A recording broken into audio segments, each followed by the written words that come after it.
Hi everybody, Dana Sparks, broker of Maximum One Greater Atlanta Realtors, and today's contract tip has to do with the EPA and disclosures regarding potential lead-based paint in a property that is built prior to 1978.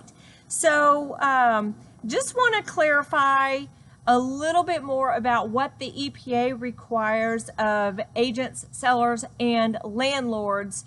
Well, let me back that up. What the EPA requires of sellers and landlords, and how you as a real estate agent can facilitate that those requirements of the people with whom you are working, that is, if that person is a landlord or a seller. So I am going to link a form that we have put together, and the source of this information is the EPA, which is epa.gov. So basically, for home buyers, so this is for a buyer, the EPA requires that before the buyer ever go under contract, and that's important for you listing agents, I'll come back to that. Before a buyer ever goes under contract, again, for a house built prior to 1978, the buyer must receive from the homeowner. Basically, there's three requirements. The buyer must receive from the homeowner a pamphlet, the EPA approved pamphlet on lead-based paint and the hazards of lead-based paint. Number two, the buyer must receive from the seller a disclosure of any known lead-based paint in the property. And number three, the buyer must be afforded, if a person is going to go under contract to buy a house, that buyer must be afforded a 10-day period to conduct an inspection of the lead-based paint. Now, this 10-day time frame may be waived by, or shortened or lengthened by mutual agreement between the buyer and the seller. So how does all of this affect you as a real estate agent working with buyers and sellers? Well, what this means is if you are a listing agent and the house was built prior to 1978, now a caution about that. Home buyers and sellers, their favorite TV channel nowadays is HGTV.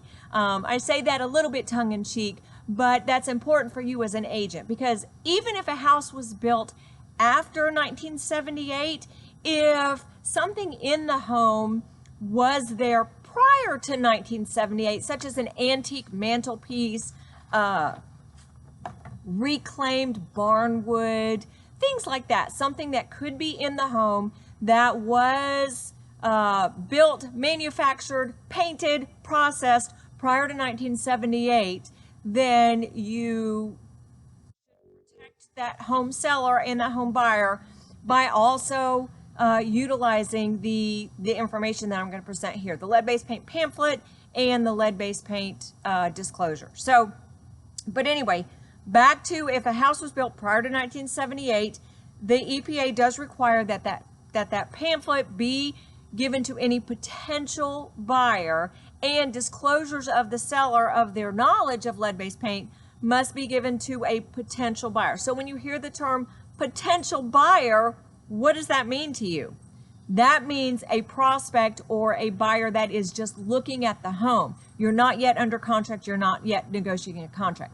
So you listing agents, what this means is you need to make sure when you list a home, before you market that home on FMLS or Georgia MLS, any MLS, Zillow, social media, before you market that home, that seller needs to have completed that lead-based paint pamphlet, and that needs to be made available to somebody looking at the house. So through, I know through FMLS, and I need to check on Georgia MLS, that you can make those documents available through the MLSs in and of themselves.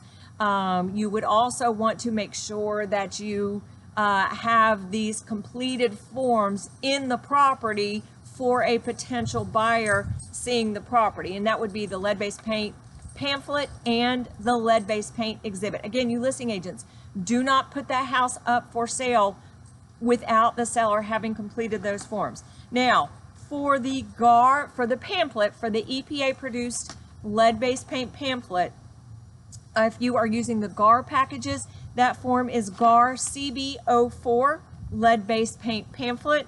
And if you are using the RE forms packages, that form is RE 141, protect your family from lead in the home. You may also find these pamphlets available on the EPA.gov website. It's the exact same pamphlet. Regarding the exhibits that a seller should use, there is a sample seller's disclosure form, information form, again on the EPA's website, and it looks very similar to the exhibits that are available to you as agents in Georgia on the GAR contract forms and the RE contract forms. So on the GAR form, it's GAR 316 lead-based paint exhibit, and on the RE forms, it's RE 140 disclosure of information on lead-based paint. Now they have changed, the EPA has changed their fines. It used to be $10,000. It is now $16,000. That is an EPA fine per missing initial on this disclosure form that a seller and a listing agent must complete. And the buyer must complete it too. Now, for the third requirement is a 10-day period that a home buyer must be afforded a 10-day period to conduct a paint inspection. Let me read it exactly what it says. Home buyers, federal law requires that before being obligated under a contract to buy a house, to buy housing built prior to 1978, buyers must receive the following from the home seller. Those forms, and the last thing is a 10-day period to conduct a paint inspection or risk assessment for lead-based paint or lead-based paint hazards. Parties may mutually agree in writing to lengthen or shorten the time period for inspection. Home buyers may waive this inspection opportunity. If you have a concern about possible lead-based paint, then get a lead-based paint lead inspection from a certified inspector before buying. So when you look at the lead-based paint exhibits, there is the option that gets negotiated between the buyer and the seller for the buyer to waive their right to do an inspection for lead-based paint. But if a buyer does not waive their inspection, their opportunity to inspect the lead-based paint for lead-based paint, then what that means is the due diligence period must be 10 days to comply with the EPA for a property built prior to 1978. Now let me go back a little bit. It says federal law requires that before being obligated under a contract to buy housing built prior to 1978, buyers must receive the following. So again, I guess point of practice, you should make these forms available, but absolutely when you are negotiating, do not let your seller go binding on a contract without getting these forms, the lead-based paint pamphlet and the lead-based paint exhibit, into the hands of the buyer. So backtracking just a little bit on that, rereading what the EPA requirement is. Now, for you landlords or agents representing people that have their property up as a lease listing, or if you are a property manager, which at maximum one, we do not allow agents to manage property for the public. But for a lease listing, same thing. If the house is built prior to 1978, these same forms are absolutely required by the EPA. And if you are a landlord or an agent working with a landlord that has a current lease in a property and the property was built prior to 1978, this form needs to be updated and initialed and signed by the parties with every lease renewal. So I'm going to link some information below. I hope this contract tip helps you out. Thank you so much for watching. Dana Sparks, broker of Maximum One Greater Atlanta Realtors, satisfying your needs with service, innovation, and education.